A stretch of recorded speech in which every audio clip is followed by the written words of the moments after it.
Everybody, it's Spencer. I just wanted to take a minute to talk about our new title sponsor before we get into this episode. Do you have old bikes clogging up your garage, your basement, wherever you keep them? Do you need to free up cash so you can buy that new bike you've been looking at? You got to get that gravel bike with the deep dish zip wheels. You know you need it. Well, we're sponsored by Bicycle, which is the world's largest global marketplace for pre-owned bikes.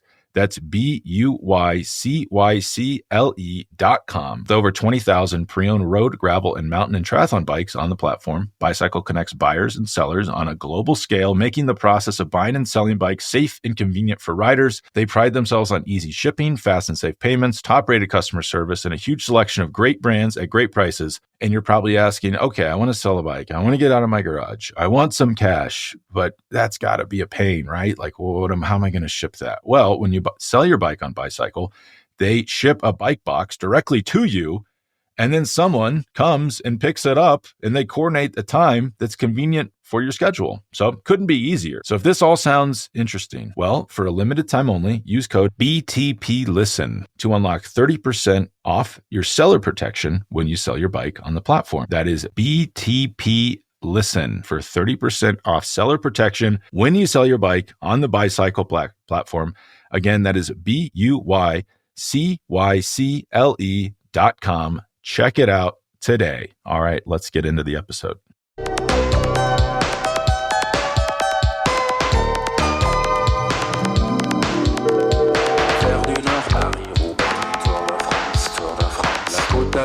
Hey everybody, welcome back to the Beyond the Peloton podcast. I'm here with Andrew Vontz from the Choose a Hard Way podcast, thebetterlab.io. I'm in London, England, at the Rouleur live show. I have much to report back, Andrew, but first, do you want to plug anything before we get going?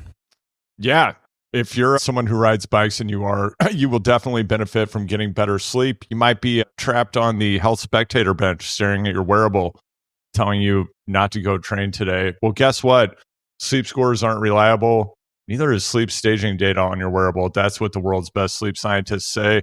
What is reliable is the Better Lab. We help you build science-backed practices to sleep better, get consistent with them, get better sleep. These things feel good to do. They're fun. I actually have succeeded at getting my bedtime consistent, which is the thing I've been working on. And boy, do I feel better. Check us out. The Better Lab is free now in the Apple App Store, and you can find us at thebetterlab.io. Come check us out.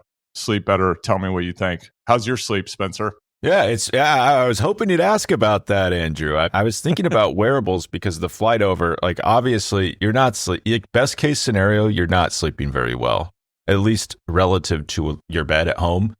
And I'm pretty sure if I had like a sleep score, if I looked at it, my wife was looking at hers, big mistake, I think. But it would tell me, like, don't go ride, don't go run. Like, you should be in a hospital. Check yourself into the closest NHS center you can find because you're about to die. But it's like not actually that useful. Like, I'd rather it's like, okay, you had 3.5 hours of sleep on the plane, get some sleep tonight. Let's just our science-backed practice of following our schedule. And I actually feel pretty good. So thank you, the Better Lab, for helping me through the jet lag. So speaking of science-backed practices, it sounds like you got to see Tom Pidcock last night. Yeah, I was at the opening night of Rouleur Live. Very much more lively than I thought. They opened the doors at 5. It's been dark for 4 hours at that point. People are coming in ready to party. Like, it was, I don't know why I didn't expect this, but there's just like, they're selling the beer right at the door. Like, people are ripping these Imperial pints, the full 20 ounces. And it's lively, and then Pidcock is there, and it's kind of a funny thing. Like, I never really feel that comfortable at these things, and I got to talk to Sean Kelly for a little bit, which was, I thought, quite. Oh, that's cool. I was quite starstruck. Like, I think Makes people sense. forget he's kind of the original Pogacar. Like, the guy was an absolute monster, like a winning machine.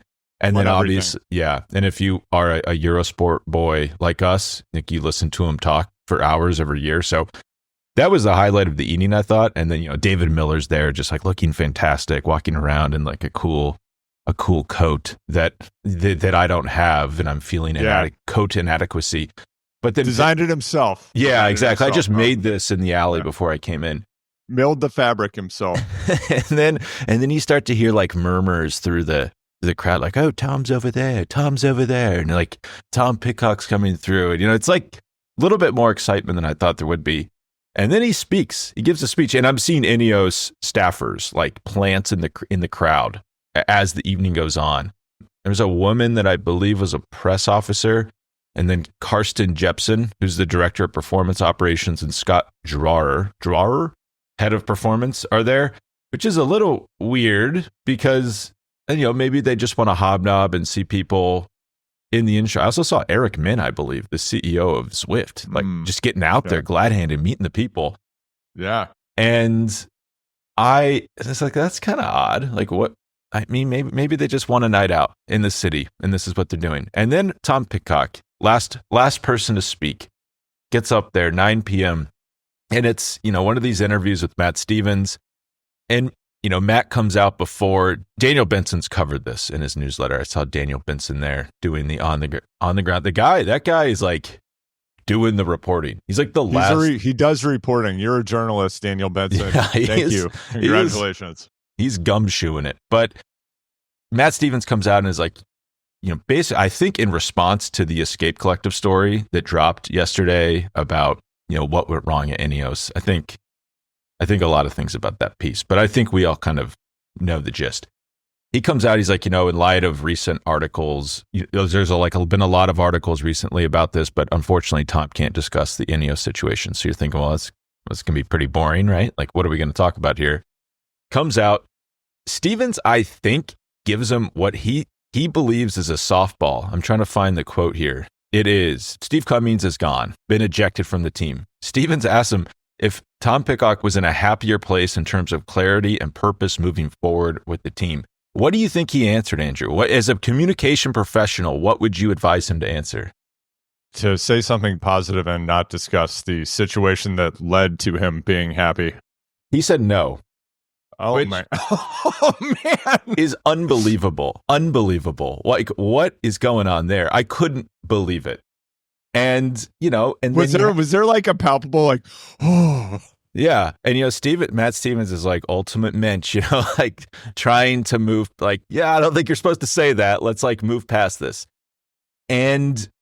Well, hold on. Just to hit pause on that, I think we're seeing right there why Pidcock is probably difficult to deal with internally. If he can't keep it together in front of a crowd of super fans for 15 minutes, you got a problem, man. I know, in this whole thing, and I'm wondering, like, are the Ineos people here to just like see what he says? Because this should be a no-brainer. This should be so easy. You go up there, so excited to be back with the team. Can't wait for next season. He also says has only said that he's hoping to do well in Tour de France GC to appease the team. Benson has the quotes up here. He actually wrote things down. He's an actual journalist, unlike myself.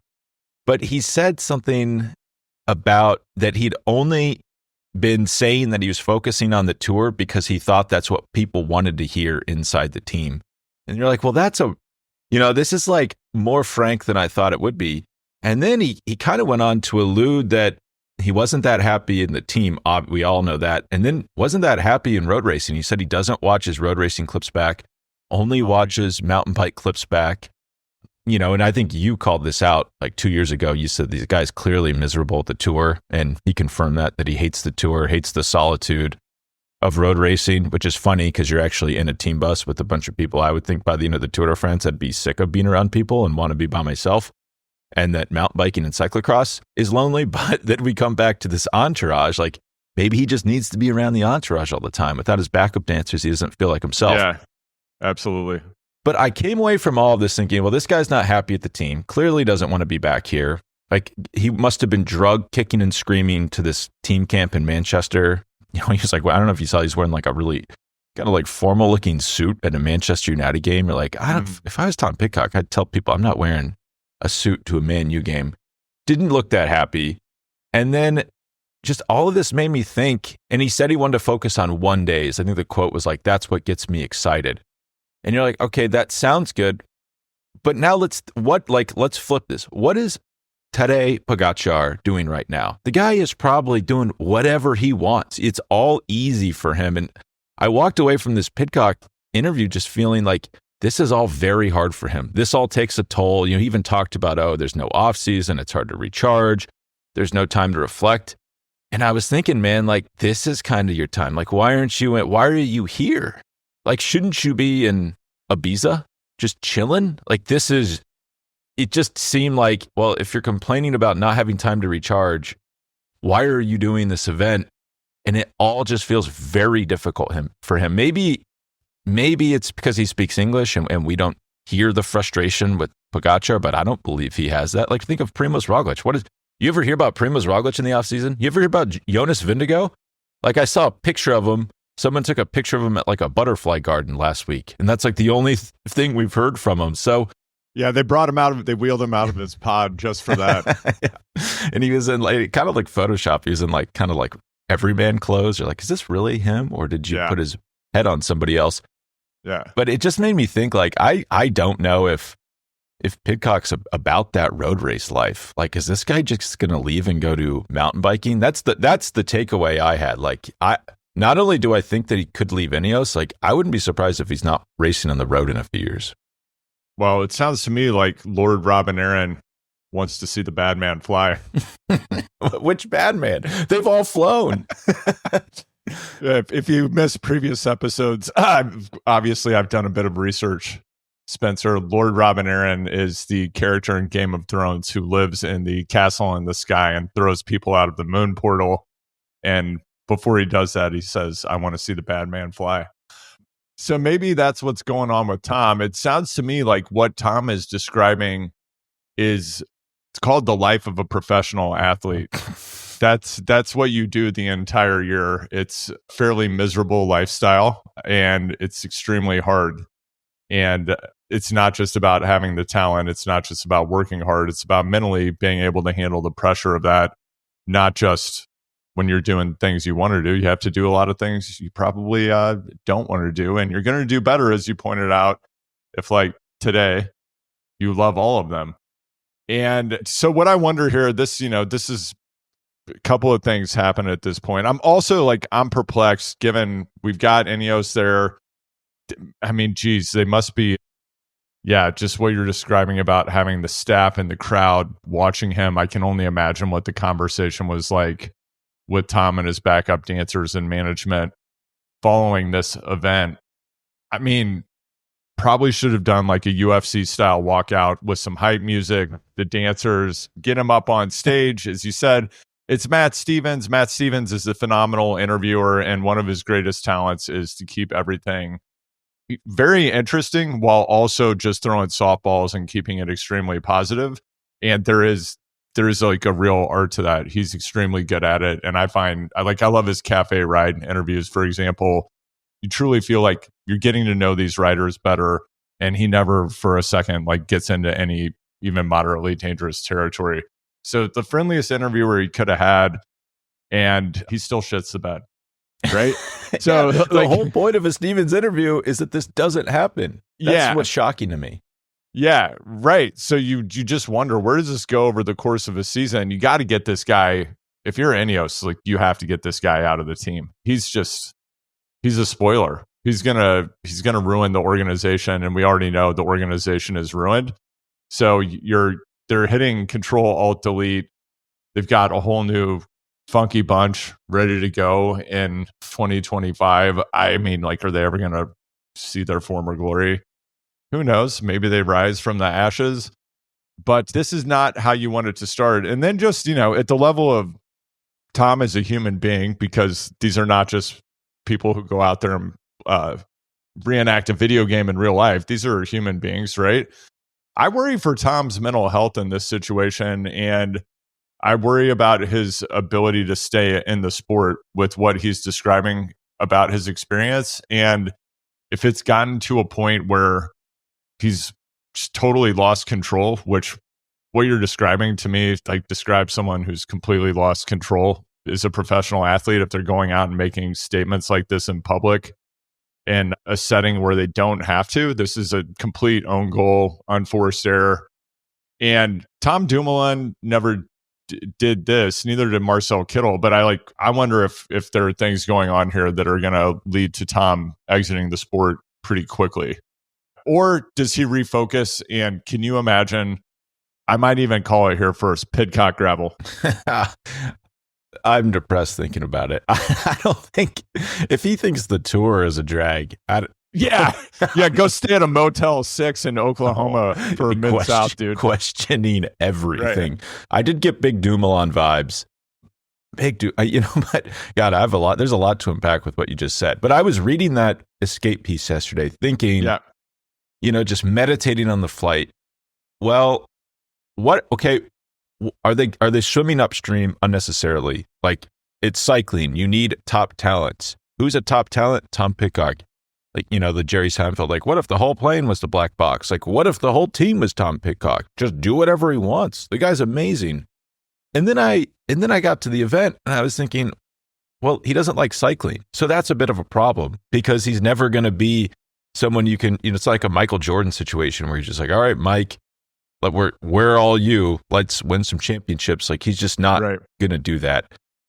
So that is an issue. I mean, moving him off the team sounds like the easy solution, and they clearly tried to do that. The problem is he makes so much money, and it's guaranteed through 2027. Now, I've heard £5 million a year. That's roughly, at the exchange rate right now, I'm looking at it on the TV, that's about $37 billion at the current sterling to euro USD exchange rate. So that's going to be hard.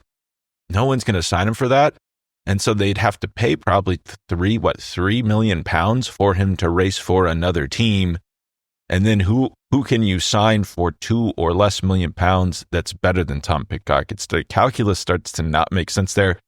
The answer is don't sign that deal until 2027. I'm not quite sure who did that. Probably Dave Brailsford. It seems like a misguided decision in retrospect. And there was a really interesting tidbit in that escape piece. They talked about they had to scale back and I don't know, this is in the piece, I don't know if this is true, but they had to scale back their transfer. Like, if you've noticed, they haven't picked up anyone really of note in the transfer portal, or that's now I'm talking college sports, but they haven't picked up anyone of note in the transfer season because they have this clause where they have to pay him like significant bonuses, like 7-figure bonuses for every world tour, not only road race, but like Olympic or world championship race in any discipline. So he could go win world championships of gravel and probably collect a £1 million bonus. That's significant because he did win Amstel Gold and the Olympic mountain bike race. So they potentially had to transfer quite a bit of cash over to his account just for those wins, which makes me think that there could be truth to the member they pulled him from Lombardia, and that was really strange. I wonder if they just didn't want to pay him a bonus in case he won. There was some talk about that. I could see that happening again, though. If you're stuck with this guy until 2027, we're talking Froome situation here. If Froome were not the world's most optimistic and deluded human being, because you can say whatever you want about Chris Froome. I don't think he's being a poopy pants on the team bus. I think that guy still wants to win, and he loves pro cycling. Yes, he loves the game. That's a good point. Like, when you have someone that any organization, I'm sure you've had this problem. Anyone that hates it or hates being there, it poisons the entire team. Froome might be slow, but when he's on the team bus, I guarantee you he's positive and it loves the sport, like loves to be there. And so that's borderline a better situation than this Pidcock situation. The thing that I still can't figure out about Ineos, and none of these pieces have completely explained to me, is they get to the classics and you look at these rosters, and if Pidcock doesn't get a result, it's like they have nobody that can get a result. Maybe Navarez, but then I believe Navarez had an injury in the classics, and then they're rolling out squads without Tom Pidcock that are not as strong as Intermarché.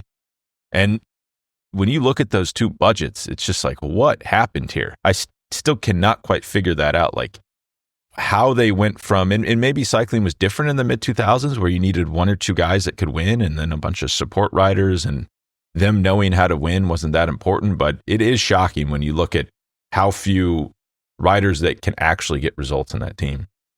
Thinking about what does Ineos do with this? How can they turn this frown upside down and have an actual positive outcome for the team? It seems to me in road cycling, also, you know what, like, non-zero chance Pidcock sticks around, he goes out, he wins a couple of classics. Like, he could do that if he's highly motivated.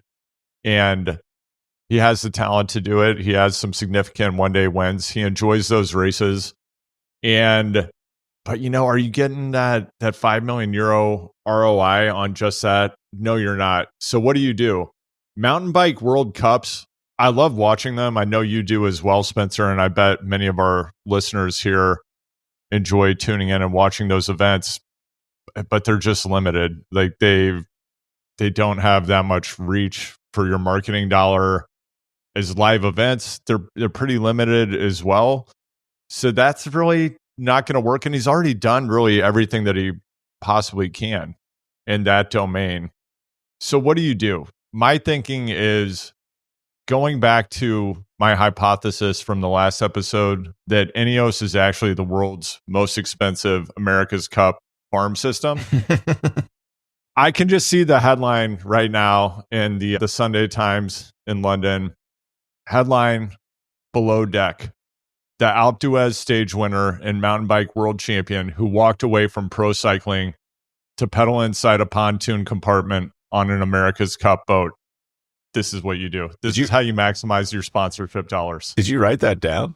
Yeah, I did. I just, as I was thinking, I was like, this is like, if I'm the comms executive within the Ineos organization, and I mean, geez, like if I'm the CEO, I'm like, how are we going to maximize the ROI on this guy? We put him inside a pontoon. I genuinely think that would be a massive story and drive a huge ROI for this organization. That's going to get covered everywhere. Imagine the Jason Gay story about that, right? Jason Gay's like going out. He's probably going to like do a day in the pontoon. Oh yeah. Jason Gay is like the world's best. The things he gets the journal to pay for is, he's like, I went to 15 elite college football games so I could write this one article. You're like, Jason Gay's a legend. Never stop Jason Gay. I did look into this though. One problem with this is apparently it does help to be a little heavier. So he's going to have to put on some weight, get those watts up. He did mention wanting to get his sprint, and this is Andrew's unifying theory. He did mention last night he wants to get his sprint back. And maybe that means putting on a little weight, and then he's only saying that so we don't get suspicious when he's heavier, and then he makes the switch to the America's Cup. Completely. Like a few late night kebabs, like this guy's on his way to the pontoon.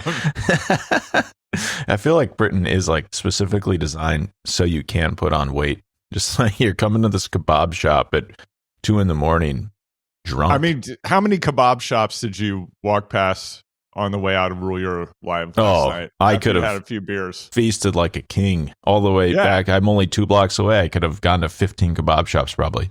Yeah, exactly. That's the path for Pidcock. Kebabs, the pontoon. He's going in there. And then like you bring him out for a gravel race occasionally to make Pinarello happy, right? Yeah, it's perfect. He's not racing cross, or he hasn't yet. He was very vague about it. I mean, if he's saying cyclocross is miserable, it's so hard. It's so hard. And you got the vibe that he was burnt out and needed a break, and you wouldn't really recommend like, all right, bud, well, super prestige is in 48 hours. Let's get over to Belgium and race that. Like, that's not exactly what you need.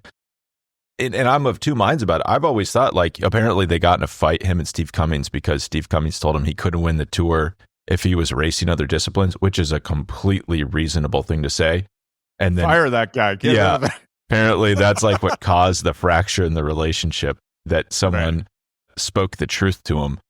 But I used to think like he's got to stop the cyclocross, but then it's like, God, would he even be racing if he didn't get to do mountain bike and cyclocross? Like you get the feeling he really does not like road racing.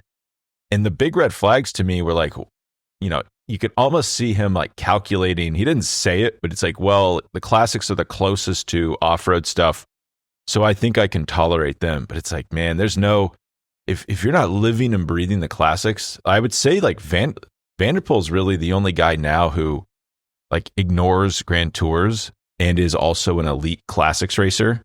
Right. But he is you don't ever want to get into a situation where you're trying to replicate Mathieu van der Poel. Like, he's a freak. You can't do it, and he loves those classics. Like, you can tell like he loves being there. This is not a chore for him. So the whole chore factor kind of freaked me out I am a Pidcock fan. Like I think what he does off road is unbelievable. As you say, those are not big reach events. You know, it's like me, you, and 3 people in Switzerland watching these World Cup mountain bike races. I bet, you know, and it is odd. Like as on-site events, they're quite good, but they're held in places that are not populated or hard to get to. Like it actually would make sense.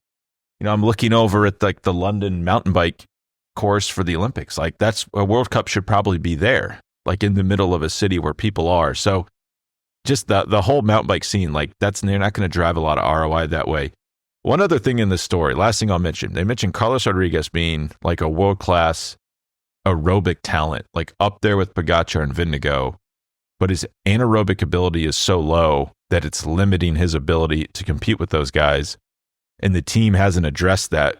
But like part of me started to wonder, like, is that like 2002 science? That like could that actually be true? Yeah, we need to talk to an exercise physiologist about that. Yeah, because if you're, it's like something like my high school cross country coach would have said. Like, if your aerobic capacity is that good, like then your peak is going to be that much higher in terms of anaerobic power, I think. So it seems to me that's probably a training issue. So their performance team is not dialed that in, would be my guess. I mean, it's still a relatively young rider. We're just used to riders his age coming into the sport and then just casually spitting out 7 watts per kilo, right?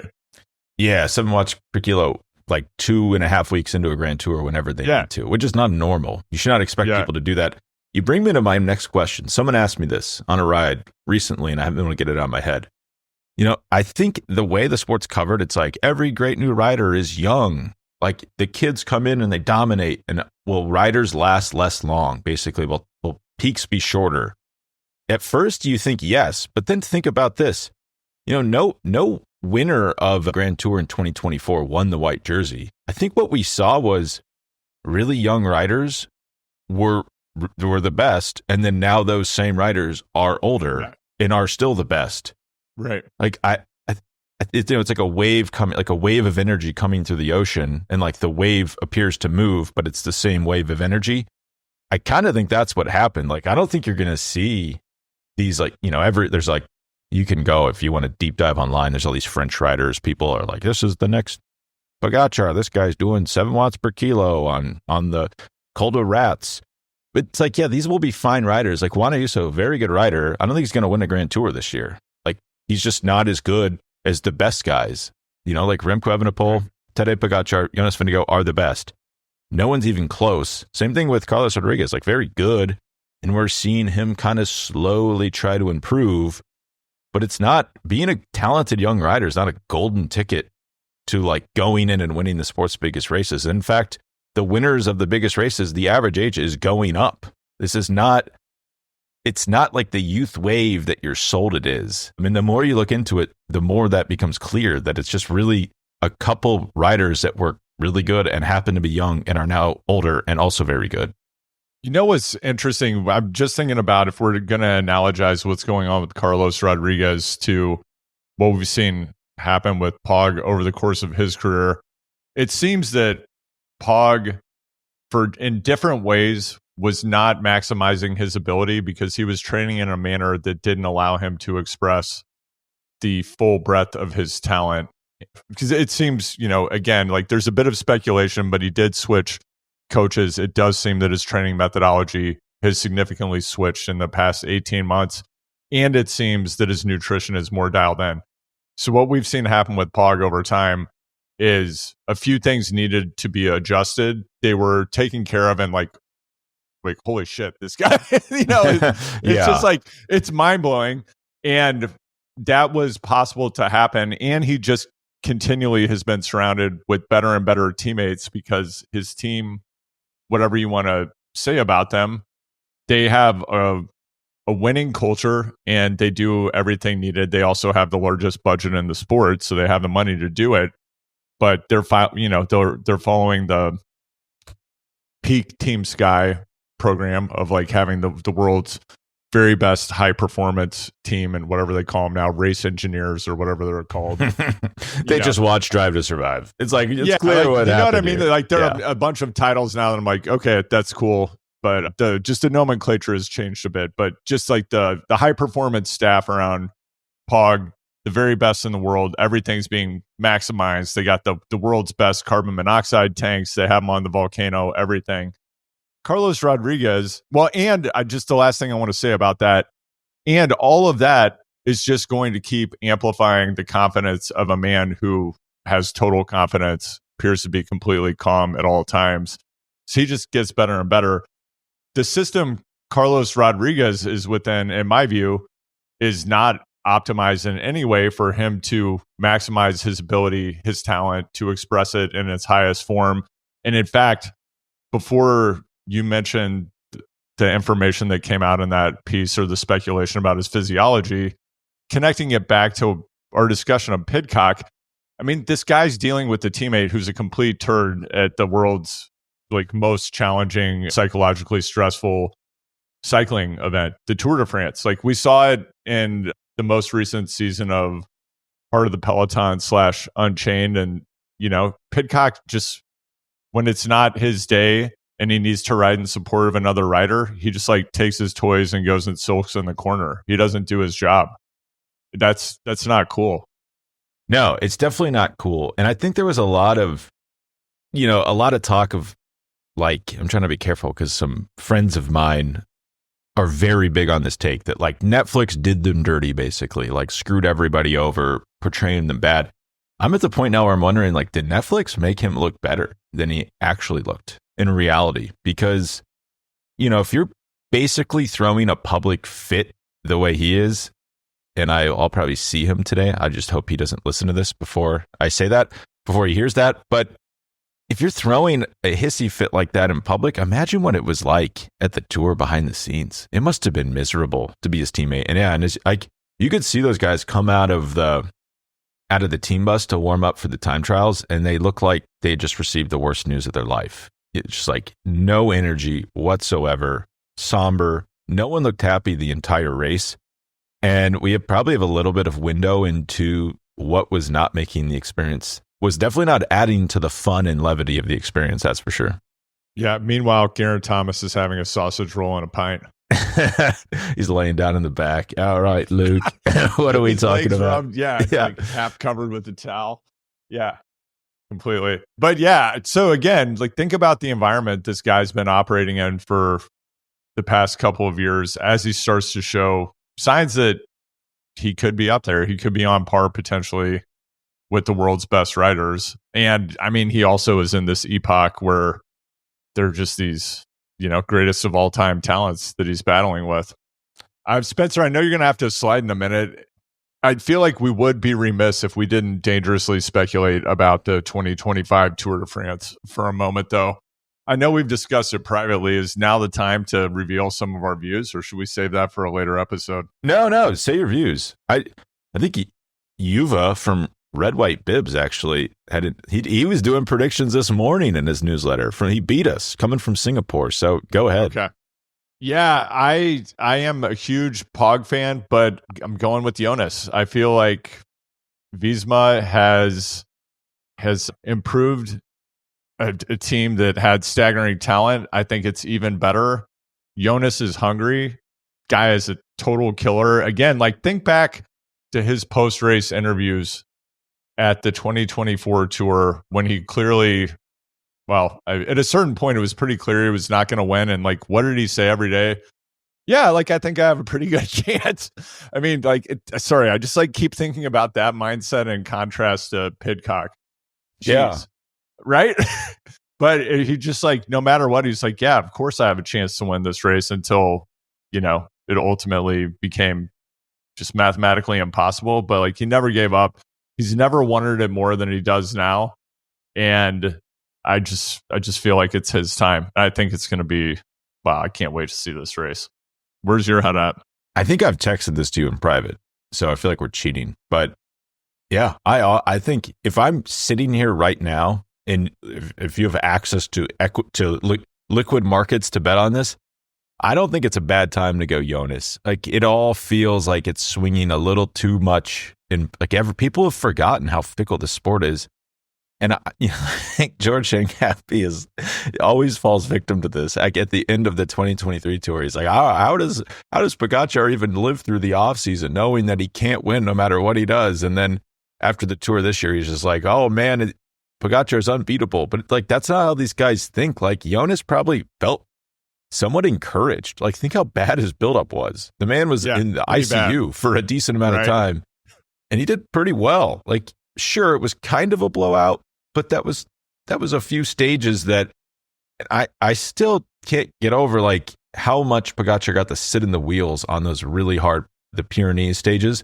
That helps a lot. You know, he's putting out 10% less energy. Like they're going damn near 20 miles an hour on some of those climbs. So drafting will help. I do think like Visma, they go away and they're working right now. You know, like Patrick Barreau, they're probably tucked away up in the Alps already, like tinkering with their, you know, what they're going to do for next year. I do think don't write Vingegaard off. And Vingegaard's big superpower is he like knows when not to race. You know, like he's going to let Pogacar go for San Remo, go for Roubaix, like just have his little fun. And all he's thinking about all the time is the Tour de France. So while he might not be able to compete 11 months out of the year, for that 1 month, I do think he could come back and win it. The guy worked in a fish factory packing fish with ice. I mean, honestly, like that tells you everything. He doesn't want to go back. He knows what it's like on the other side. He knows it's someone who knows what hard work is. Yeah.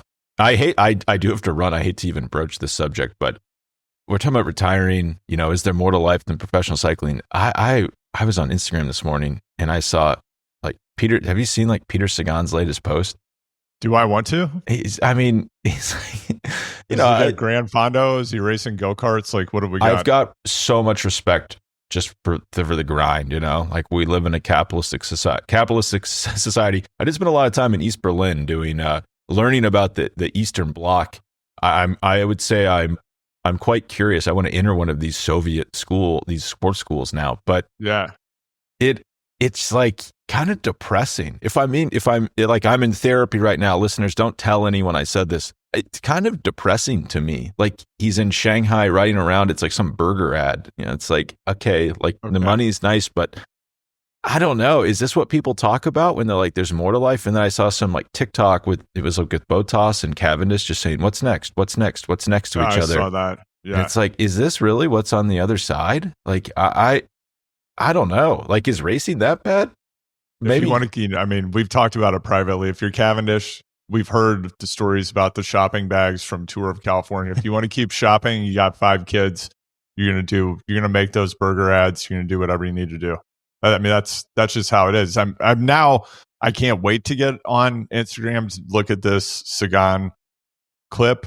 What I want to know is he wearing some kind of costume that like turns him into a burger? Is he like a missed opportunity? No, they needed like the fry guys, or is he doing a wheelie? Does the bike shoot fries? Is there like ketchup coming out of the ends of the handlebars? What have we got? They clearly needed you on the set. No, he's in like his Sagan kit. Oh man. And it's just every Sagan, and it's like, man, that guy, I was such a big fan. Like he, you know, as big a fan as I am of Wout, I was of Peter Sagan. And it's just watching, I don't know, the last 5 years of his career, it's just like, what happened here? Like he likes to make party. He does appear to like to make party. And that's fantastic that he can get Chinese burger companies to pay him enough money to do integrated Instagram ads. But I would just caution people against, like, sure, the training maybe sucks at times, but the big wide world might not be as like wide as you think it is. Okay. So, all right. So if I'm Ineos management, I have a new idea. I'm Ineos management, or potentially I'm Tom's manager, because he's not going to quit the sport, but like the guy, obviously, like you want to keep making 5 million euros a year as long as you can. You have limited shelf life. I mean, actually, you know, I'm an entrepreneur. Please check out the Better Lab free now in the Apple App Store. Get better sleep, science-backed practices. I'm wondering, could I start an academy? And it's kind of like Scared Straight for pro cyclists about leaving the sport. And like you have Sagan, you have David Klinger, like you have a couple of other riders I have a tremendous respect for all of them, but the ride's been a little rough outside of the Peloton. You bring in a Pidcock, who's complaining about, I want to win bike races, but not these bike races. You say, okay, here's Peter Sagan. You know what, Tom? Put on the burger suit. Like, let's see how he likes it. Yeah, I love it. I'm going to delete this part so no one steals the idea. But yeah, it's good. I do have to run back over to the event. Thank you, Andrew, for waking up very early in the morning to do this. Oh, it's my pleasure, Spencer. You have great hair. I'm not sure it's quite good enough to stand out at this event, but keep us posted. Yeah, I might need to get a hair transplant and go buy a new coat. But I'm doing my best out here, and we will talk soon.